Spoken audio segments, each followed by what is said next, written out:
Okay, let me explain. So this is a really late review on the GAN 356 and Maglev. I was really considering not buying this. Because of the failure with the 14, I absolutely hated it, and I was really not willing to spend $50 on a cube like this. But, two things. The GAN 356 is one of my favorite cubes of all time. I really didn't know if I wanted this cube, so I saw it on sale on Amazon. It was overnight delivery, so I said screw it.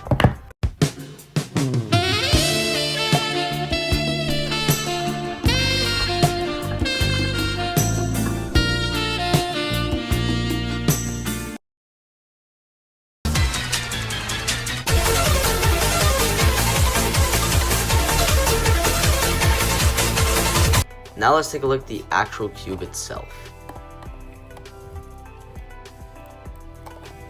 Okay, yeah, I thought it opened like the GAN 12 box. Okay, this is the UV coated version, because why not? I'm really scared. All I was told about this cube is that it's better than the GAN 14. So I've been told.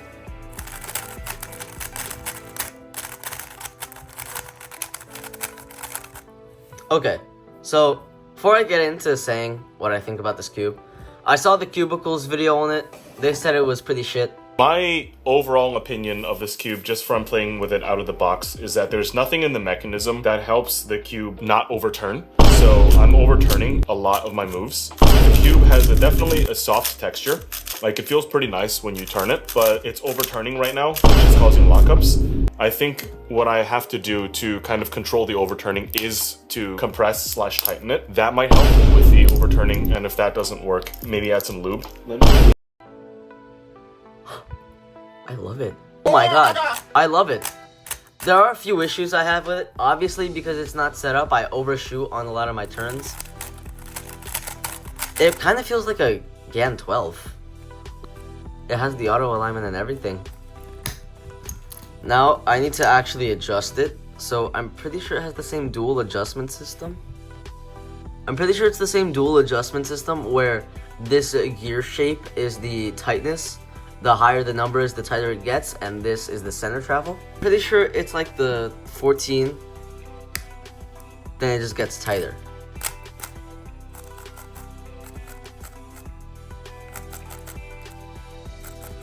Yeah, that is definitely tighter.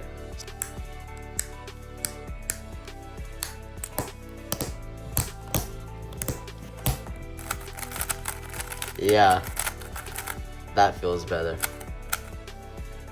Ooh, corner cutting is really good on this thing. I think I might just hit it up with a quick weight 5 and Mystic combo. Before I do so, let's actually look at the internals. Okay, so really quickly, piece design. It has the core magnets, no edge to core magnets. Obviously no adjustable piece magnets. Just kind of stays like this. I like these type of magnets, so I'm cool with it. We have the Maglev core, which is really nice per usual. And I'm gonna hit it with the loop setup, and then I'll come back to you guys after doing a few solves and letting you know how it is. Remember how I said this cube felt like the GAN 12? Well, like the GAN 12, it was a hit or miss for me. Well, funnily enough, as I'm saying that, I got a 12-second solve my first try while using this cube.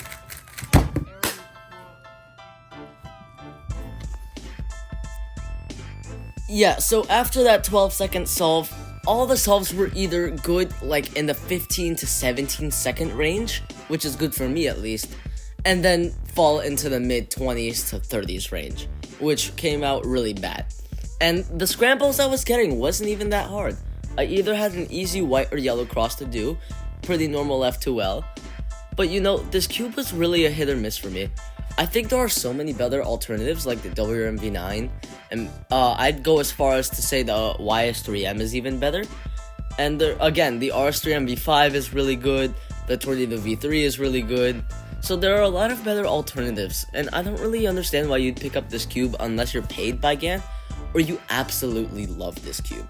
I said I loved it, originally, but my opinion has shifted slightly after my performance decreased using this cube.